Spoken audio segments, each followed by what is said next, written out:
दोस्तों बहुत बहुत स्वागत है आपका हिंदी मीडियम के इस नंबर 1 चैनल मिस्टर संदेश राज स्टडी में। फ्रेंड्स, जितने भी बच्चे हमारे क्लास 12 में हैं और जिनको 2026 बोर्ड एग्ज़ाम देना है उनके लिए आज की ये वीडियो खासकर रहने वाली है, क्योंकि आज की इस वीडियो में क्लास 12 बायोलॉजी के वायरल 10 प्रश्न को आज की इस वीडियो में हम कंप्लीट करने वाले हैं, जो आपके हर साल बोर्ड एग्ज़ाम में पूछे जाते हैं और 2026 में यहाँ से आपको डायरेक्ट क्वेश्चन देखने को मिलेंगे। ये मैं पूरी गारंटी और दावे के साथ कह सकता हूँ। तो वीडियो में बने रहिएगा अंत तक। वीडियो बहुत ही इंटरेस्टिंग और ख़ास रहने वाली है आपके लिए, आपके एग्ज़ाम के लिए। यहाँ पे मैं आपको कुल 10 क्वेश्चन करवाऊँगा। 10 जो है आपका यहाँ पे क्वेश्चन कंप्लीट करवाने वाला हूँ। यहाँ से आपका 10 से 15 नंबर का क्वेश्चन कंप्लीट हो जाएगा गुरुजी, ये मैं पूरी गारंटी और दावे के साथ कह सकता हूँ।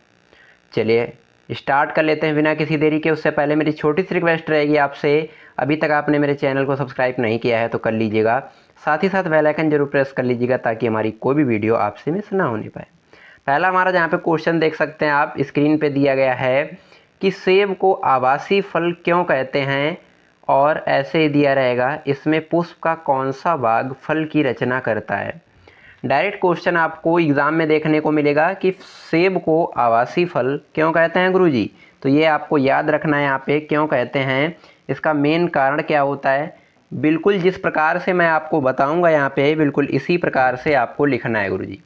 दिया गया है कि निषेचन के बाद अंडाशय से फल का निर्माण होता है। सबसे पहले आपको यही लिखना है कि निषेचन के बाद यानी कि फर्टिलाइजेशन के बाद अंडाशय मतलब ओवरी से फल मतलब फ्रूट्स का निर्माण होता है।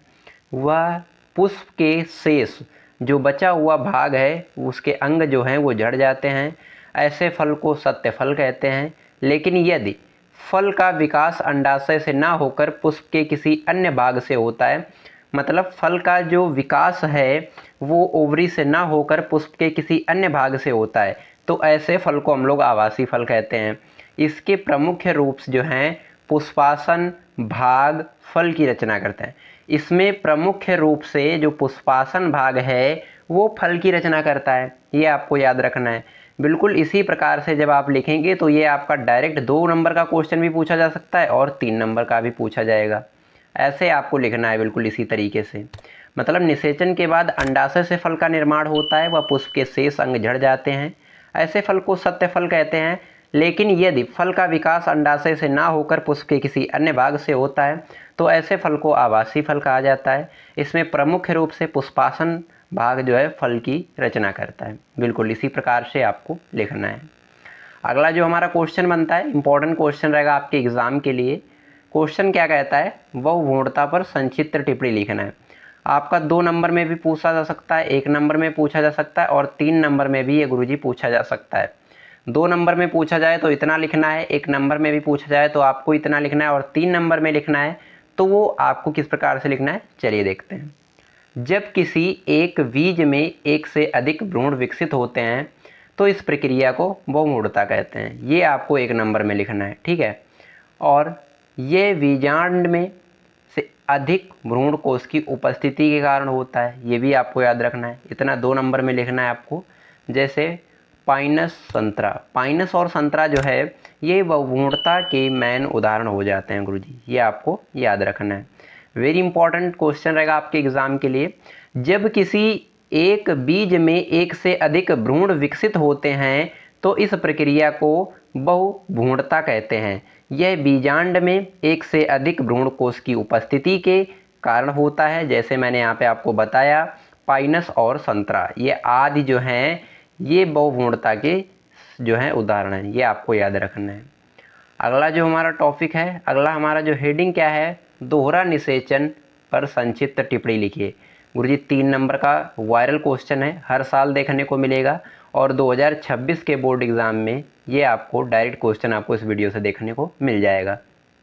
क्वेश्चन है, पराग नलिका में दोनों नर केंद्रक नर युग्मक की तरह कार्य करते हैं।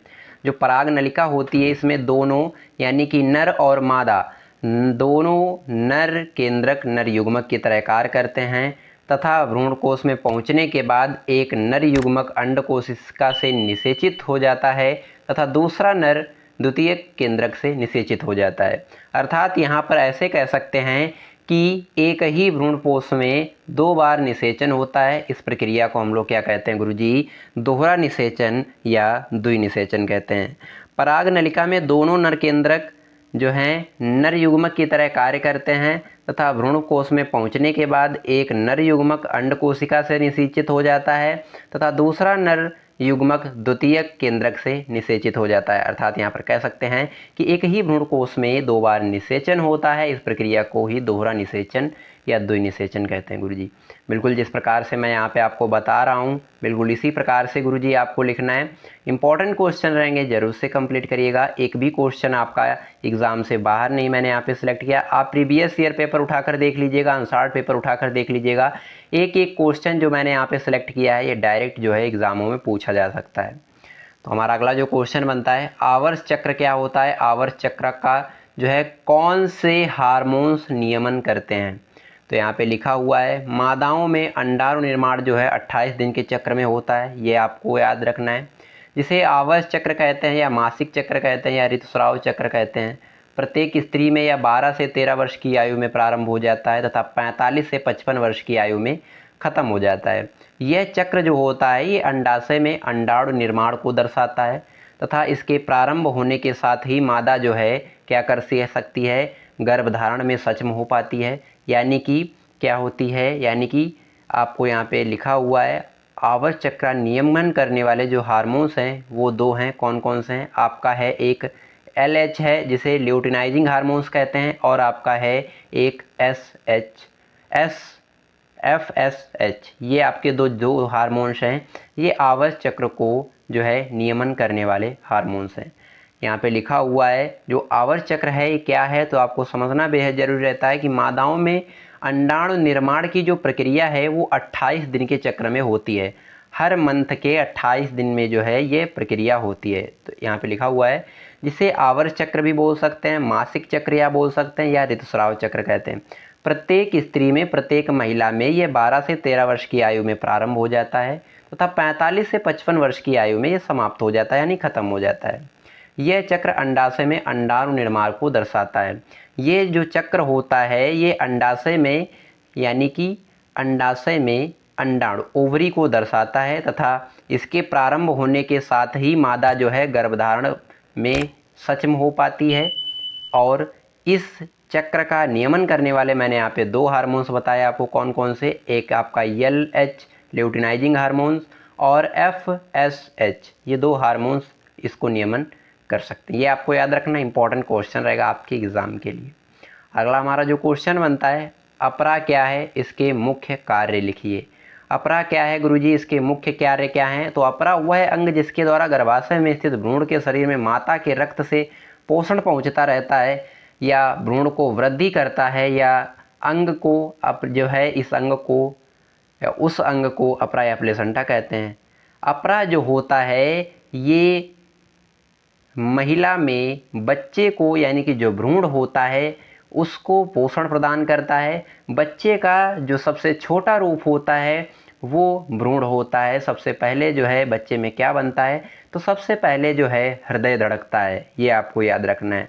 जब बच्चे का निर्माण होता है तो सबसे पहले क्या धड़कता है गुरुजी? गर्भाशय में सबसे पहले बच्चे का हृदय धड़कता है, ये आपको याद रखना है। उसके बाद में उसके जो अंग होते हैं वो बनते हैं। यहाँ पे लिखा हुआ है कि वह अंग जिसके द्वारा गर्भाशय में स्थित भ्रूण, गर्भाशय में जो बच्चा पलता है इसमें शरीर में माता के रक्त यानी माता के ब्लड से, खून से पोषण पहुंचता रहता है। जब बच्चा गर्भाशय में होता है तब उसको पोषण कौन कराता है, पोषण कौन प्रदान करता है, ये उसकी देखभाल की रक्षाएं कौन करता है? तो आपको याद रखना है इसका कार्य होता है अपरा। अपरा का कार्य होता है जिसे प्लेसेंटा भी कहते हैं गुरुजी। और भ्रूण को वृद्धि प्रदान करता है, तमाम प्रकार की रक्षा प्रतिरोधक क्षमता से बचाता है और इस अंग को हम लोग क्या कहते हैं? अपरा या प्लेसेंटा कहते हैं गुरुजी। इसके मेन प्रमुख कार्य क्या हैं इनको भी समझ लेते हैं। यहाँ पे लिखा हुआ है इसके द्वारा भ्रूण को पोषण व ऑक्सीजन प्राप्त होता है। नंबर 2, इसके द्वारा उत्सर्जी पदार्थ भ्रूण से रुधिर में पहुँचते हैं। अगला है अपरा द्वारा स्रावित हार्मोन्स गर्भावस्था बनाए रखने और शिशु के जन्म में सहायक होता है। ये यहाँ पे कुछ पॉइंट हैं, इनको भी आपको नोट करना है। बिल्कुल इसी प्रकार से आपके एग्ज़ाम में भी लिखना है गुरुजी। अगला हमारा है चिकित्सीय सगर्भता समापन। चिकित्सीय सगर्भता समापन, ये भी बहुत ज़्यादा इम्पोर्टेंट है। यहाँ पे लिखा हुआ, यह एक ऐसी प्रक्रिया है जिसमें गर्भ अवधि पूर्ण होने से पहले ही क्या होता है, गर्भपात करा दिया जाता है, जिसे कि एबॉर्शन बोल सकते हैं। इम्पोर्टेंट जो है ये 3 नंबर का गुरुजी पूछा जाता है आपके एग्ज़ाम में। और ये जो है प्रथम तिमाही या 12 सप्ताह तक ही सुरक्षित होता है। अगर इसके बाद आप करवाएंगे तो बच्चे को भी जो है खतरा हो सकता है, यानी कि बच्चे को तो खतरा ही है और साथ ही में माता को भी खतरा हो सकता है इसमें। तो यहाँ पे लिखा हुआ है गुरुजी, इस प्रकार से ही आपको लिखना है बिल्कुल। यह एक ऐसी प्रक्रिया होती है जिसमें गर्भ अवधि पूर्ण होने से समय, यानी कि बच्चे को जन्म लेने से पहले ही क्या कर दिया जाता है, ख़त्म कर दिया जाता है, यानी कि गर्भपात करा दिया जाता है। यह प्रक्रिया प्रथम तिमाही अथवा 12 सप्ताह तक ही सुरक्षित होती है। अगर इसके बाद आप करवाएंगे तो मैंने यहाँ पे आपको बताया माता को भी खतरा हो सकता है। इस प्रक्रिया का उद्देश्य बलात्कार, असुरक्षित यौन संबंध से उत्पीड़न, अनचाहा गर्भ और शिशु में जन्मजात रोग आदि दशाओं में जो है गर्भ समापन कराना होता है। लेकिन आज के समय में गुरुजी इसका दुरुपयोग हो रहा है, कन्या भ्रूण हत्या में किया जा रहा है, जिसे सरकार ने गैर कानूनी बनाते हुए इस पर रोक लगाने का कानून बनाया है। ये आपको याद रखना है, वेरी इंपॉर्टेंट क्वेश्चन रहेगा गुरुजी, जरूर से कंप्लीट कर लीजिएगा। यहाँ पे मैंने आपको कितने क्वेश्चन करवाए हैं गुरुजी, काफ़ी ज़्यादा यहाँ पे मैंने आपको यहाँ पे क्वेश्चन करवाए हैं। अगर आप इतने क्वेश्चन कंप्लीट कर लेते हैं, यहाँ से डायरेक्ट क्वेश्चन आपको वीडियो से एग्ज़ाम में देखने को मिलेंगे और 10 नंबर की मैं गारंटी ले सकता हूँ 10 नंबर का क्वेश्चन आपको देखने को मिलेगा मेरी इस वीडियो से। आई होप आपको वीडियो पसंद आई होगी। वीडियो पसंद आई है तो लाइक कर दीजिएगा, चैनल पर नए हैं तो सब्सक्राइब कर लीजिएगा, साथ ही साथ बेल आइकन जरूर प्रेस कर लीजिएगा ताकि हमारी कोई भी वीडियो आपसे मिस ना होने पाए। चलिए मिलते हैं किसी नेक्स्ट वीडियो में किसी नेक्स्ट शानदार टॉपिक के साथ। तब तक के लिए जय हिंद, वंदे।